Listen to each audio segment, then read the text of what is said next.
Setelah penantian panjang selama 3 dekade, sepak bola Indonesia akhirnya merengkuh kejayaannya di SEA Games. Indonesia menahbiskan diri sebagai kampiun di Asia Tenggara dengan mengalahkan Thailand dalam partai final di Stadion Nasional Olimpik, Phnom Penh, Kamboja, Selasa 16 Mei 2023 lalu. Dalam pertandingan yang penuh ketegangan dan dramatis itu, timnas U22 membungkam Thailand dengan skor 5-2. Kini Indonesia adalah sang juara. Perjuangan Rizky Ridho dan kawan-kawan sukses melepas dahaga masyarakat paceklik medali emas cabang olahraga sepak bola yang terakhir kali direbut Indonesia pada 1991 alias 32 tahun lalu. Kembalinya kemenangan di SEA Games 2023 diyakini menjadi titik awal bagi sepak bola Indonesia untuk meraih prestasi yang lebih tinggi. Lantas, apa saja tantangan ke depan sepak bola nasional agar mampu berbicara lebih tinggi di panggung sepak bola Asia dan dunia? Bagaimana menjaga konsistensi dan keberlanjutan sehingga euforia yang muncul pasca juara SEA Games mampu melahirkan generasi emas berikutnya? Tim TV One mengabarkan.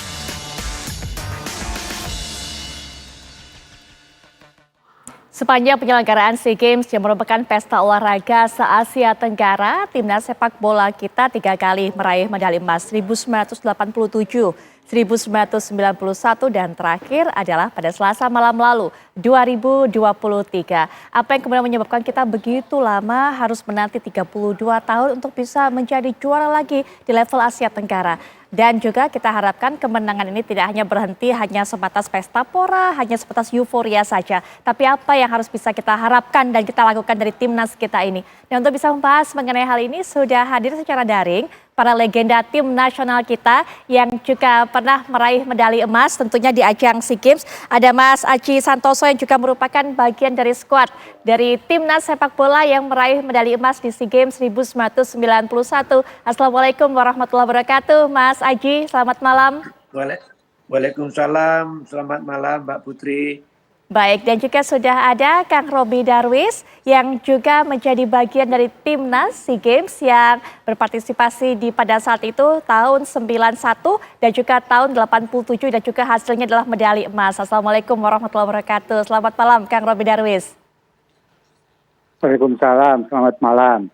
Baik, nah sebagai pertanyaan pertama Mas Aji, kita harapkan seperti yang sudah saya sampaikan, jangan kemudian kemenangan ini dimaknai dengan pesta-pestanya saja, kegembiraan juga, tapi juga dimaknai dengan evaluasi. Apa yang menyebabkan selama 32 tahun ini kita harus puasa medali emas menurut Mas Aji? Ya, memang persaingan di Asia Tenggara, terutama di ajang SEA Games, sepak bola kita tertinggal dengan Thailand, tertinggal dengan Vietnam, terutama di 2 negara ini. Ya, ini bagi saya yang ingin saya sampaikan adalah bagaimana kedua negara tersebut itu bisa cepat meregenerasi pemain-pemain berikutnya. Karena sama juga pemain-pemain SEA Games yang saat ini, untuk SEA Games berikutnya sudah banyak yang tidak bisa, bahkan mungkin semua pemain atau mungkin hanya 2-3 pemain yang bisa untuk kembali main di SEA Games 2 tahun ke depan. Untuk itu kenapa Thailand dan Vietnam mereka lebih merajai, karena saya lihat salah satunya mereka adalah cepat untuk memiliki generasi emas berikutnya. Untuk regenerasi mereka begitu cepat. Saya pernah datang ke Vietnam, saya datang ke Thailand, bahwa mereka memang sudah menyiapkan pemain-pemain handal di masa depan itu ada di Thailand dan ada di Vietnam. Jadi menurut saya Mbak Putri, kita biar tidak hanya euforia sesaat saja, tetapi bagaimana SEA Games berikutnya kita juga bisa harus mendapatkan emas, harus memenangkan emas itu dengan cara satu, tidak ada jalan lain, harus cepat regenerasi. Nah, untuk meregenerasi ini, regenerasi yang bagus, untuk mendapatkan pemain yang bagus adalah tidak ada jalan yang lebih hebat kecuali dari kompetisi itu sendiri. Jadi menurut saya supaya kita mulai SEA Games kemarin di Kamboja sampai beberapa SEA Games ke depan, kita bagaimana caranya untuk bisa merajai di Asia Tenggara dengan catatan satu, kita harus punya regenerasi, kita harus punya generasi emas di bawahnya Ridho dan di bawahnya Hernando atau di bawahnya pemain-pemain yang saat ini main di SEA Games kemarin. Itu kita harus punya regenerasi. Itu tadi saya sampaikan regenerasi yang bagus akan dihasilkan dari kompetisi yang bagus. Seperti itu kira-kira Mbak Putri. Baik, kita dapatkan alasannya, kita dapatkan penyebabnya kenapa kita kok harus sampai puasa emas selama 32 tahun di level Asia Tenggara. Regenerasi menjadi penyebabnya. Itu catatan dari Mas Aji Santoso. Kang Roby Darwis mungkin ada catatan lain mengenai hal ini? Halo? Iya? Ya, saya rasa nggak sama juga seperti Aji ya. Cuma kan ini keberhasilan yang memang diacungin jempol selama 32 tahun ini ya. Karena terus terang aja kalau kita menunggu hampir 32 tahun ini ya cukup lama juga gitu ya. Apalagi dengan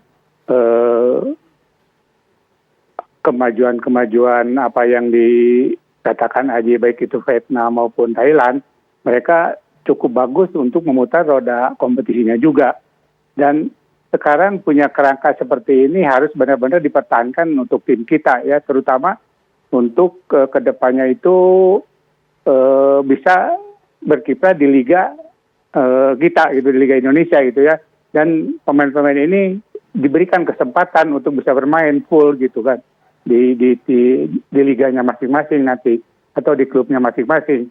Jadi berkesinambungan, pengalaman juga di kompetisi bisa, kemudian juga untuk pengalaman internasional juga kemungkinan juga lebih panjang lagi nantinya gitu.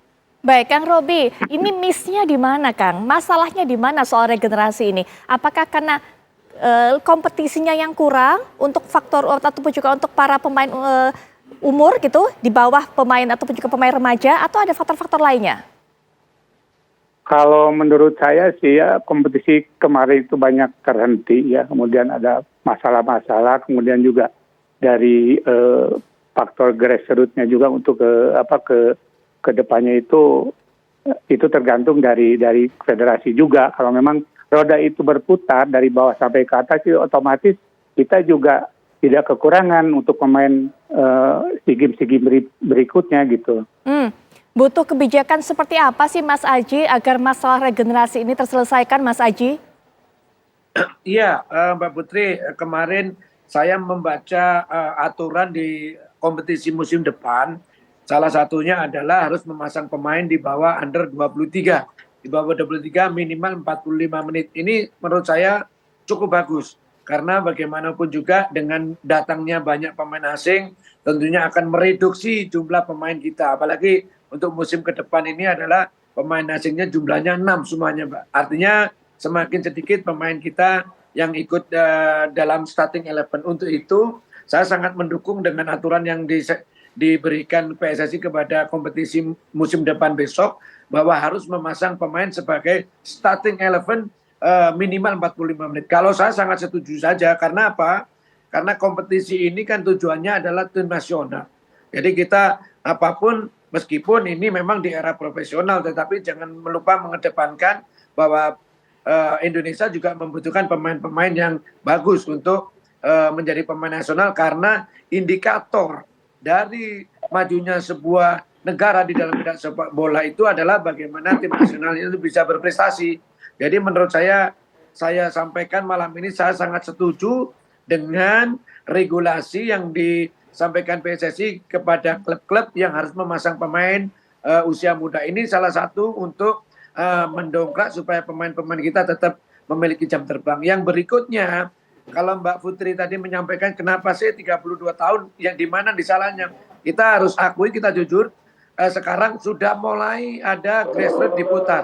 Ya seperti Elite Pro Academy, tapi itu kan masih beberapa tahun yang lalu, Mbak. Jadi memang ini baru dimulai, tapi paling tidak kita lebih baik terlambat daripada tidak sama sekali. Jadi menurut saya untuk menghasilkan tim nasional yang bagus dimulai dari grassroots, ya. Tetapi saya menginginkan pemain-pemain grassroots ini juga memainkan kompetisi di tempat yang layak, di tempat yang memang bisa meningkatkan kualitas. Bagaimana dengan pemain-pemain muda kalau mereka mendapatkan sarana yang kurang tepat? Jadi untuk meningkatkan kualitas, salah satunya adalah bagaimana pemain-pemain ini bermain contohnya di lapangan yang bagus. Satu itu, bila perlu di stadion utamanya seperti kayak di Persebaya, bila perlu main di GBT, jangan pemain lain. Kenapa? Itu juga karena suatu kebanggaan buat pemain gitu loh. Baik. Jadi menurut saya EPA bagus diputer, Tapi jangan hanya sekedar diputar, tapi dari segi fasilitas, dari segi regulasi, aturan semuanya harus ditingkatkan. Menurut saya seperti itu, Mbak Putri. Baik, kita dapatkan jawabannya. Ada masalah regenerasi, kemudian juga ada faktor infrastruktur yang harus diperbaiki. Kemudian apa yang harus dilakukan lagi ke depannya agar momen untuk bisa meraih medali emas ini dijadikan momen titik balik perbaikan bagi sepak bola kita. Nanti Kang Robby Darwis juga akan kembali berdialog dengan kita, Mas Haji Santoso juga, tapi setelah jeda kami segera kembali.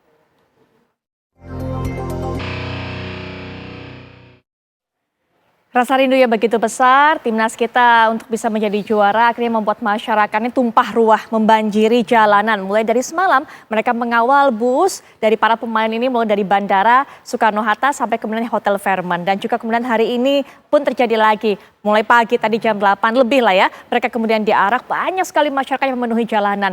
Kita juga akan tanya pendapat bagian dari masyarakat juga, pendapat bagian dari supporter juga, tapi juga bisa menjadi seorang analis, yaitu Bung Opan Lamara. Assalamualaikum warahmatullahi wabarakatuh. Waalaikumsalam warahmatullahi wabarakatuh. Puput, senang Indonesia dapat emas? Alhamdulillah happy, senangnya sih pasti, tapi kemudian kan jangan berhenti sampai di sini saja. Betul. Ini level Asia Tenggara, betul, masih banyak ke depan. Kalau negara-negara lain tetangga kita malah mungkin tujuannya bukan di SEA Games ini, tujuannya adalah kompetisi-kompetisi lainnya, level Asia minimal ya.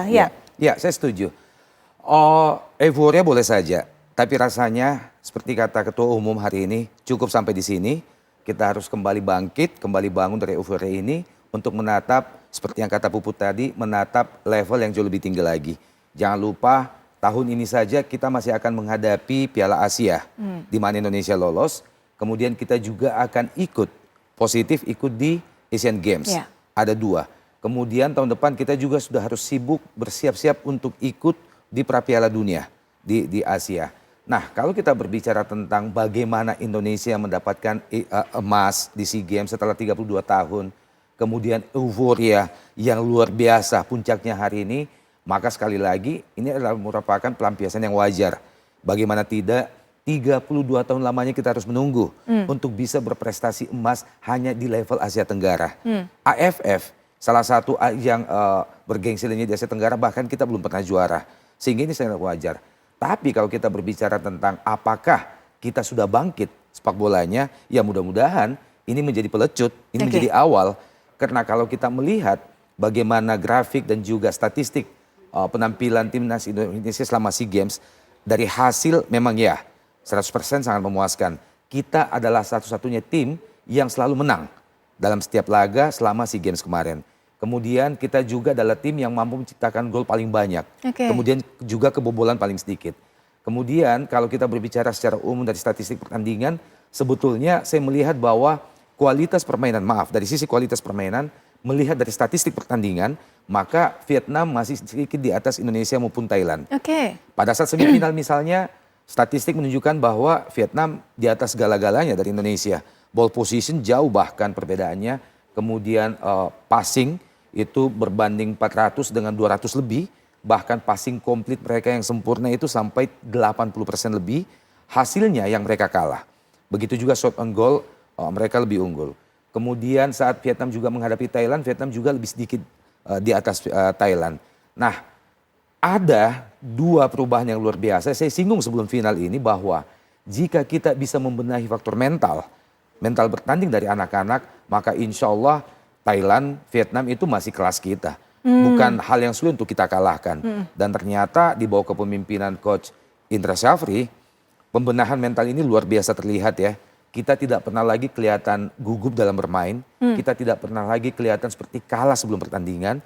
Kemudian puncaknya adalah final, bagaimana anak-anak bermain sangat Spartan, melayani permainan cepat Thailand, bahkan Thailand akhirnya jadi kedodoran sendiri. Nah, faktor kedua adalah stamina. Ya, stamina bermain anak-anak seperti tidak ada capeknya.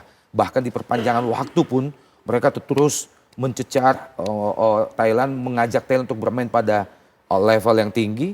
Kemudian seperti yang kita lihat Thailand semakin kedodoran. Ada 2 hal itu. Nah, hal lainnya tentu keberuntungan. Sang Dewi Fortuna kali ini berpihak kepada Indonesia. Baik, Kang Robby Darwis, apakah memang sudah layak atau justru terlalu awal kalau menyebut mereka ini generasi emas, para pemain yang berhasil mendapatkan medali emas ini sebagai generasi emas begitu? Ya, setuju Mbak dengan munculnya.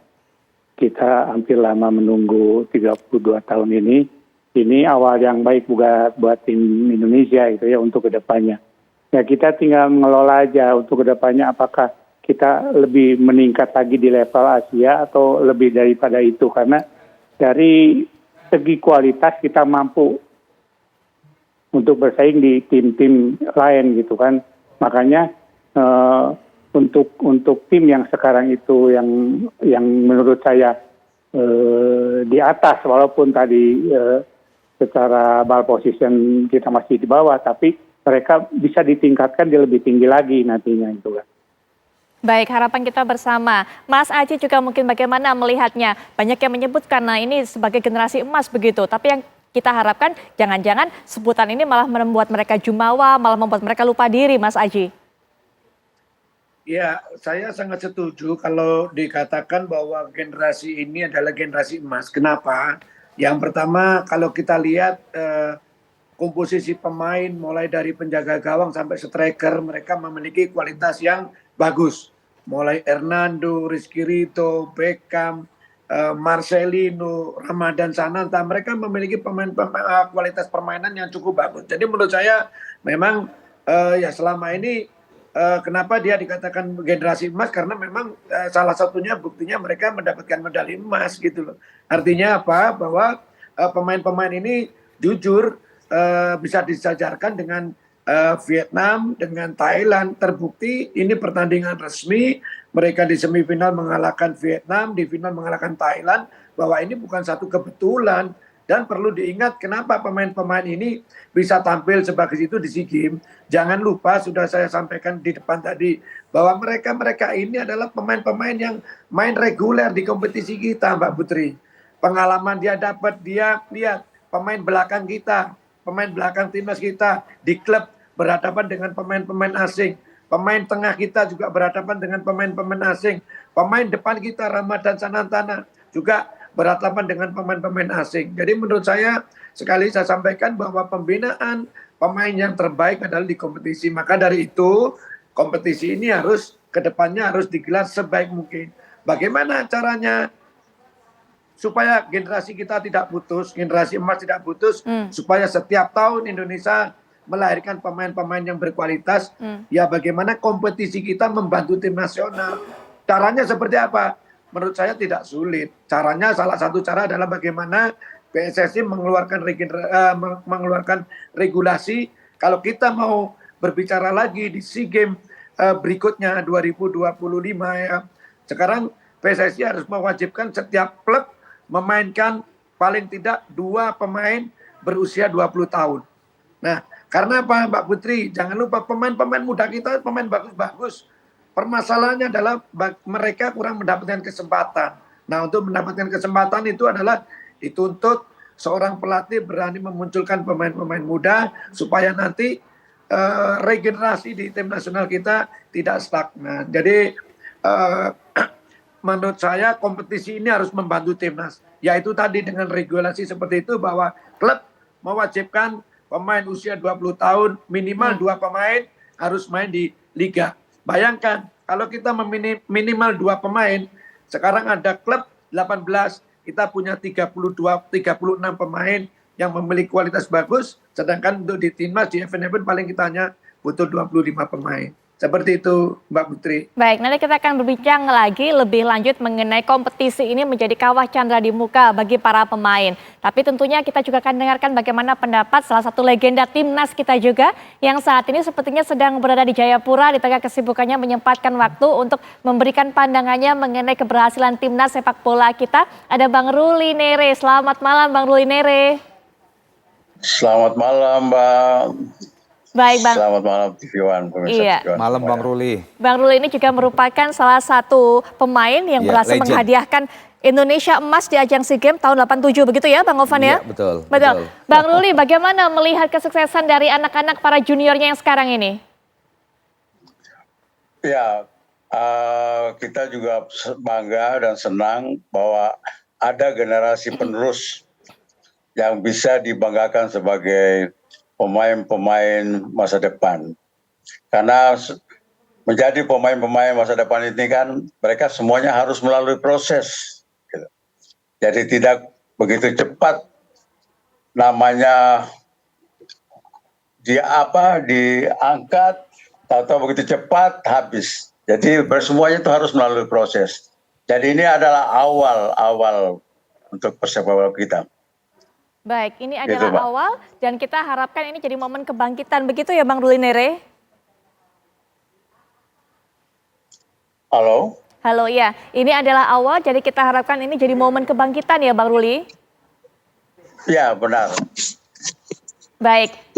Ya, kita sepertinya masih juga menunggu Bang Ruli mungkin masih memperbaiki perangkatnya untuk Ya. bisa berkomunikasi dengan kita. Tapi Bang Ovan, kalau Ya. tadi menyambung dari apa yang dikatakan Mas Ya. Aji, jadi kompetisi ini penting Betul. sekali pengaruhnya. Jadi Ya. kawah canda di muka bagi Betul. para pemain, Ya. apalagi nanti pemain 2 tahun lagi yang Ya. berlaga di SEA Games bukanlah barisan pemain yang sekarang. Betul. Saya sangat setuju apa yang disampaikan oleh Coach Aji Santoso tadi dan juga oleh Bang Ruli Nere bahwa awal dari sebuah kebangkitan sepak bola dimanapun, di negara manapun adalah bagaimana pengelolaan kompetisinya.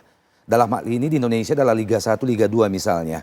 Jika saja negara ini sangat serius mengurus sepak bolanya, maka bukan tidak mungkin Indonesia dalam waktu dekat bisa lolos untuk pertama kalinya ke putaran final Piala Dunia. Piala Asia bagi kita ke semifinal bukan sesuatu yang mustahil. Jangan lupa, sejak beberapa puluh tahun yang lalu, tepatnya tahun 86, eranya Bang Ruli Nere, kita bahkan sudah pernah tembus di Asian Games. Ya, menjadi semifinalis di Seoul di Korea pada saat itu. Atau jauh sebelum itu di Olimpiade Melbourne misalnya. Artinya bahwa sepak bola adalah bagian dari culture sepak bola Indonesia. PSSI saat ini usianya 93 tahun, Purut. Tapi lolos ke putaran final Piala Dunia pun kita belum pernah. Selain yang pernah kita dikirimkan oleh atas nama Hindia Belanda di Prancis dulu. Ya. Nah, berbicara tentang bagaimana sepak bola di Indonesia, maka tadi siang juga di TV One saya mengatakan bahwa sambutan, arak-arakan masyarakat sepak bola Indonesia khususnya di Jakarta hari ini menunjukkan kepada kita bahwa sejatinya Indonesia adalah negara sepak bola. Oke. Puluhan tahun belakangan ini, kalau kita berbicara tentang olahraga, maka Indonesia hanya dikenal sebagai negara badminton, negara bulu tangkis, karena prestasi yang mereka berikan luar biasa. Tapi kalau kita melihat bagaimana animo, bagaimana kecintaan masyarakat sepak bola Indonesia, masyarakat Indonesia terhadap sepak bola, kemudian puncaknya adalah tadi siang, maka Indonesia sekali lagi seyogianya dan sejatinya adalah negara sepak bola. Tinggal bagaimana keseriusan negara ini mengurus sepak bola. Cerminannya adalah produk atau kompetisi. Baik, Ya. baik. Kalau misalnya kompetisi bisa kita implementasikan dengan kerapihan jadwalnya, kepastian jadwalnya, kemudian ada sinkronisasi antara jadwal timnas yang sudah terarah dengan baik jauh-jauh sebelumnya dengan jadwal kompetisi. Kemudian juga perizinannya misalnya, kemudian penyelenggaraan yang dijamin aman, kemudian belum lagi sarana dan prasarananya. Maka bisa dipastikan bahwa hari ini menjadi awal. Hanya menjadi awal. Kemudian selanjutnya kita akan menikmati prestasi demi prestasi yang ditunjukkan sepak bola Indonesia. Nah, keseriusan negara lainnya adalah buka lapangan sepak bola yang berkualitas seramai mungkin di seluruh pelosok negeri Indonesia. Biarkan anak-anak Indonesia bermain dengan ceria, dengan bebas dan gratis di lapangan-lapangan itu yang ada dimanapun di desa-desa di Indonesia. Kemudian mereka mulai lahir untuk mencintai sepak bola Indonesia. Sama seperti zamannya Bang Ruli Nere dulu hingga zamannya Bang Aji Santoso. Baik, Bang Ovan sudah Ya. mengatakan kalau melihat animo dari masyarakat maka layak untuk bisa menyebut negara kita ini adalah negara sepak bola. Tapi sayangnya selama ini mungkin negara kita hanya sebatas sebagai penonton setia sepak bola, tapi belum setia menghadirkan prestasi. Bagaimana caranya nanti kita akan bahas lebih lanjut di segmen berikutnya. Kami segera kembali saat lagi. Kita kembalikan perbincangan kalau tadi sudah dibahas mengenai pentingnya kompetisi. Selanjutnya ini Ya. juga penting bagaimana keseriusan pemerintah Betul. untuk bisa melihat hal ini sebagai titik tolak dan Betul berikutnya sekali, Put. jadi kita punya timnas juara. Iya, kalau kita mau melihat bagaimana keseriusan pemerintah terutama federasi ke depan, apalagi sekarang federasi dipimpin langsung oleh Menteri BUMN sekelas Erick Thohir, maka barometernya paling pasti adalah bagaimana federasi mengelola kompetisi Liga 1 dan Liga 2 ke depan. Seperti adanya regulasi seperti yang disampaikan Coach Aji tadi yang lebih berpihak kepada pesepak bola dalam negeri terutama pesepak bola muda Indonesia. Nah yang kedua adalah keberlangsungan kompetisi itu sendiri. Jangan seperti selama ini misalnya kerap kali diganggu atau dihentikan oleh hal-hal yang jauh dari spirit sepak bola. Oleh hal-hal politis, pemilihan bupati atau gubernur saja itu bisa tiba-tiba merubah jadwal sepak bola di situ. Belum lagi penggunaan stadion yang kerap rebutan antara acara yang di luar sepak bola dengan sepak bola itu sendiri. Bahkan kalau kita berbicara tentang rebutan stadion ini, maka kepentingan sepak bola selalu terkalahkan. Belum lagi tentang keberlangsungan kompetisi itu. Itu yang saya bilang, bahwa jika saja negara ini jauh lebih serius mengurus sepak bola Indonesia, maka hanya sekedar juara di Asia Tenggara itu enteng bagi kita. Itu udah biasa bagi kita beberapa puluh tahun yang lalu. Kedepannya ada peluang yang sangat terbuka untuk kita bisa berprestasi lebih tinggi lagi, untuk bisa menyaksikan euforia demi euforia seperti yang kita saksikan hari ini. Apa itu? Lolos ke Piala Dunia misalnya salah satunya. Baik. 2026 misalnya Put, Piala Dunia 2026 itu akan memberikan slot yang jauh lebih banyak kepada peserta. Biasanya 32 berubah menjadi 48. Baik. Asia sendiri akan mendapatkan slot atau jatah untuk lolos langsung itu 2 kali lipat. Yang biasanya 4 negara yang lolos langsung, kali ini akan lolos 8 negara langsung. Artinya begitu terbuka kesempatan bagi Indonesia untuk bisa lolos ke putaran final Piala Dunia. Ya, nanti kita juga akan dengarkan bagaimana keinginan dari mantan pemain ini. Dari kacamata Kang Roby Darwis, Bang Ruli Nere, Mas Aji Santoso, pemerintah tuh harus serius seperti apa sih? Apa yang harus dilakukan? Tapi sebelumnya kami juga akan bawa Anda untuk bisa mendengarkan laporan dari rekan kami Vena Kintan bersama masyarakat sepertinya yang juga akan mengajak kita mengetahui seberapa besar dukungan masyarakat dan juga bagaimana perayaan dari kemenangan timnas sepak bola di ajang SEA Games ini. Silakan Vena Kintan. Ya, selamat malam Putri Viola dan juga pemirsa. Euforia perayaan dari kemenangan Timnas U22 2023 sampai saat ini masih terasa. Walaupun kita tahu perayaan ataupun gelar pawai ini sudah selesai pagi hingga siang hari. Karena memang kemenangan dari Timnas U22 2023 ini sudah sangat amat dinanti oleh masyarakat Indonesia. Sudah 32 tahun akhirnya kita berhasil mendapatkan medali emas. Nah, saya penasaran melihat tanggapan masyarakat mengenai kemenangan Timnas U22 2023 yang kemarin. Putri Viola dan juga pemirsa, saya mau coba tanya tanggapan dari masyarakat di sekitar sini. Selamat malam Mas. Selamat malam Mbak. Dengan Mas siapa ini? Adip Mbak. Mas Adit. Mas, kemarin Indonesia berhasil menang ya. Menurut Mas kemenangan di Timnas U22 2023 SEA Games gimana menurut Mas Adit? Ya, kita sebagai masyarakat Indonesia tentu senang sekali ya Mbak ya dengan kemenangan yang diraih oleh skuad Garuda Muda kemarin ya. Setelah kita tahu bersama bahwa Timnas sudah 32 tahun berpuasa tidak memboyong medali dari cabang olahraga sepak bola. Dan kemarin kita excited banget tentunya dengan kabar bahwa Timnas Indonesia bisa menaklukkan Thailand 5-2 ya Mbak ya.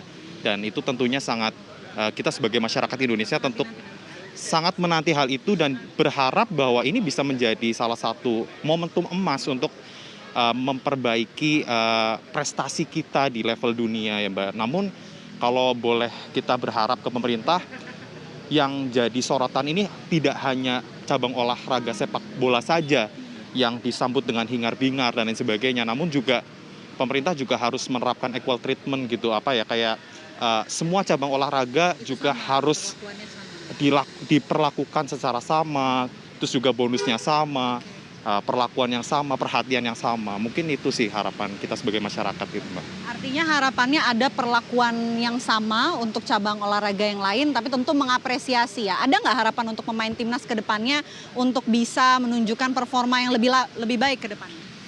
Ya tentunya harapannya sih dengan adanya kemenangan ini, Timnas Indonesia jadi lebih percaya diri tentunya ya Mbak ya. Jadi kayak kita sudah ada di standar yang berbeda dari sebelumnya. Maka dari itu kan ini jadi kayak momentum emas kebangkitan sepak bola Indonesia. Tapi juga tidak hanya sepak bola sih. Semua cabang olahraga khususnya di level dunia, dan kita berharap ini tingkat Asia Tenggara ya Mbak ya. Dan kemudian nanti juga Indonesia bisa tampil di pentas dunia. Harapannya bisa level up ya Mas ya. Terima kasih banyak Mas Adit. Terima kasih, selamat malam Mas. Nah itu dia salah satu tanggapan dari masyarakat yang tentu mengapresiasi, tapi juga berharap bisa ada peningkatan standar lah untuk para pemain timnas ke depannya. Saya mau tanya masyarakat di sini yang lagi bersantai di sini, selamat malam Mas. Malam Mbak. Dengan Mas siapa Mas? Sakim. Boleh berdiri Mas Syakim sebelah sini Mas. Oke, Mas Syakim, kemarin kita berhasil menang ya Mas ya setelah 32 tahun. Menurut Mas kemenangan kemarin bagaimana Mas? Ya patut disyukuri sih selama 32 tahun baru dapat medali emas lagi ya. Mungkin ini udah terlalu lama juga sih. Saya sebagai pecinta sepak bola Indonesia, ini udah terlalu lama. Mungkin jangan terlalu bereforia berlebihan sih. Maksudnya tuh ya kita baru juara lagi selama 32 tahun. Mungkin harus lebih ditingkatkan lagi ya. Harus dievaluasi juga kesalahan-kesalahan kemarin. Saya sih ngelihatnya permainan timnas yang U22 lumayan bagus sih dari segi mental, fisik, dan lain-lain. Tapi untuk euforianya jangan terlalu over mungkin ya. Masih ada catatan jangan terlalu over lah Iya, untuk jangan terlalu euforianya. euforia. Masih bisa untuk meningkatkan performanya ke depannya. Harapannya nih apa Mas ke depannya? Harapannya semoga menjadi timnas yang lebih kuat lagi. Saya juga berharap dari warga Indonesia jangan terlalu dijadikan panggung politik mungkin ya. Saya berharapnya seperti itu sih. Mungkin ya sepak bola jangan dicampur adukan dengan politik, itu lebih baik. Sepak bola jangan dicampur adukan dengan politik. Terima kasih banyak Mas, selamat malam. Ya itu dia tadi Putri Viola dan juga pemirsa tanggapan dari beberapa masyarakat. Ada berbagai tanggapan yang kalau kita dengar, satu mengapresiasi tapi lagi-lagi memberikan catatan untuk pemerintah. Satu lagi juga memberikan catatan bahwa sepak bola ini jangan dijadikan panggung politik. Sementara demikian Putri Viola, kembali ke Anda di studio. Terima kasih Vena Kinta yang sudah memberikan informasi kepada kita bagaimana suara masyarakat sebenarnya. Bang Ruli, dari kacamata seorang mantan pemain, mantan dari timnas sepak bola, bagaimana melihatnya? Apa yang harus dilakukan oleh pemerintah? Ada juga harapan tadi pesan masyarakat, jangan sampai ini jadi panggung politik. Bang Ruli silakan. Ya, kita tahu bahwa selama ini pemerintah memang, tapi kalau bisa harus full, harus sepenuhnya. Jangan setengah-setengah. Kalau kita lihat di negara-negara yang lain, mereka betul-betul sekali sepenuhnya. Sehingga atlet-atlet ini betul-betul juga bertanding dan memikirkan masa depan. Terus terang aja, kita yang zaman dulu, kita waktu menjuarai, tidak dengan seperti pemain-pemain sekarang. Jadi betul-betul harus pemerintah harus benar-benar sepenuhnya. Bedanya apa Bang Ruli? Dari zaman dulu pas zaman Bang Ruli dengan zaman sekarang seperti apa bedanya? Ya, kalau zaman sekarang kan kita bisa lihat langsung. Belum bermain, udah ditahu berapa mereka harus dapat nilai bonusnya. Kalau zaman dulu kan kita bertanding, yang penting kita bisa dapat emas itu adalah kebanggaan. Gitu. Jadi beda itu ya. Bedanya. Itu mempengaruhi juga mental dan dulu juga. Kita main kan kita menang kan dapat piala. Kalau sekarang kan menang kan dapatnya uang. Mungkin zamannya berbeda. Jadi betul-betul ini yang harus betul-betul pemerintah juga harus memperhatikan. Baik. Nah, bagaimana dengan suara dari dua legenda timnas lainnya? Nanti kita akan dengarkan Kang Robby Darwis dan juga Mas Aji Santoso. Tapi setelah jeda pemirsa, kami segera kembali saat lagi. Di segmen terakhir mengenai perbincangan ini mungkin saya hanya bisa berikan kesempatan singkat kepada para narasumber yaitu Mas Aji Santoso dan juga nanti adalah Kang Robby Darwis untuk bisa memberikan apa harapannya, pesannya bukan hanya saja kepada timnas Mas Aji dan juga Kang Robby, tapi juga kepada pemerintah. Silakan Mas Aji. Ya Mbak, terima kasih. Selama ini bukannya pemerintah itu tidak mensupport ya Mbak ya, tetap mensupport. Buktinya apa? Di dalam kompetisi setiap stadion yang digunakan oleh klub masing-masing itu masih menjadi aset pemerintah daerah, ya kan? Seperti di GBLA, juga di Stadion Bung Tomo dan lain-lain itu adalah pemilik aset pemerintah. Ini buktinya bahwa pemerintah juga mensupport. Tetapi saya setuju apa yang dikatakan Bung Opan tadi bahwa lebih bergairah lagi, lebih total lagi untuk bisa membantu klub-klub terutama sepak bola di Indonesia ini dengan cara mempermudah perizinan, terus umpamanya stadion yang digunakan juga izinannya lebih mudah, mungkin harganya juga bisa dipikirkan yang cukup, karena jangan lupa bahwa tidak semua tim di Indonesia ini juga memiliki satu pemasukan dari supporter yang sangat banyak. Jadi itu juga merupakan salah satu bentuk pemerintah untuk mensupport persepak bola di Indonesia. Sekali lagi ini sekarang menurut saya adalah momen yang tepat, langkah yang tepat bahwa pemerintah untuk lebih lagi bisa mensupport klub-klub sepak bola di Indonesia, terutama juga federasinya. Karena apa? Jangan lupa dengan kita juara SEA Games ini, pemerintah ini sudah membahagiakan rakyat Indonesia, Mbak. Apalagi nanti kalau Indonesia bisa berprestasi, mungkin di Asian Games atau mungkin di Olimpiade, ya itu tentunya akan membuat rakyat Indonesia bangga terhadap sepak bola kita dan juga bangga terhadap pemerintah kita. Seperti itu, Mbak Putri. Harapan kita bersama, Mas Haji. Bang Ruli juga mungkin ada pesan harapan untuk timnas kita ini. Apalagi di tahun ini banyak ajang-ajang yang sudah menantikan. Ada Piala Asia dan juga Asian Games. Silakan, Bang Ruli.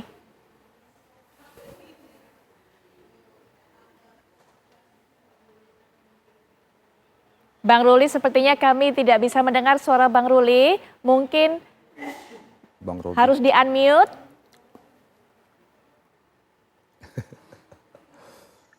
Ya, oke, kita sudah dengar, Bang Ruli. Ini adalah awal yang baik untuk kesebelasan kita di dalam pengurusan yang baru.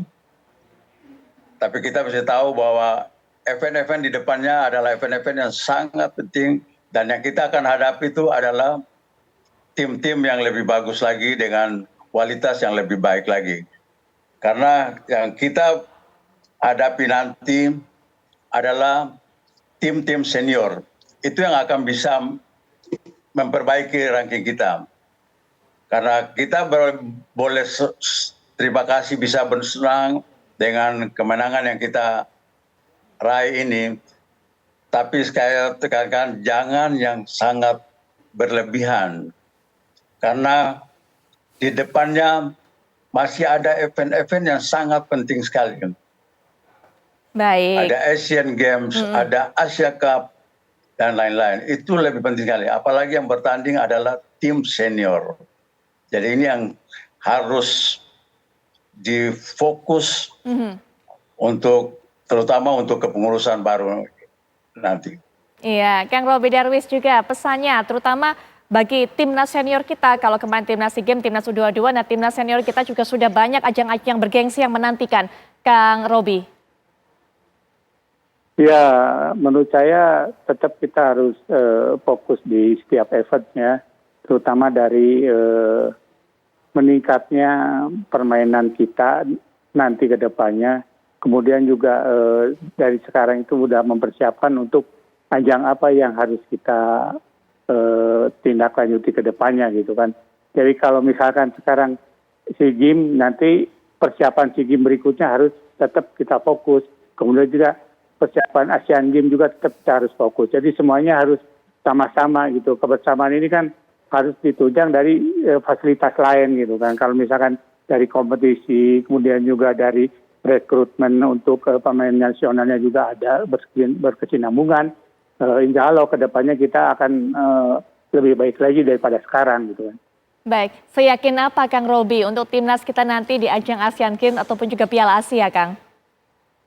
Karena kerangka sekarang udah ada di SEA Games ini. Kalau kita nggak bisa di manage-nya yang sedemikian atau ditingkatkan, kita malahan di persaingan di Asia nanti kita keteteran juga nantinya gitu kan. Kalau misalkan sekarang kita fokus ke Asia, misalkan level Asia, berarti kan peningkatan dari kinerja apapun tetap kita harus lebih meningkat lagi gitu kan. Terutama rekrutmen pemain itu nantinya ke depannya gitu kan.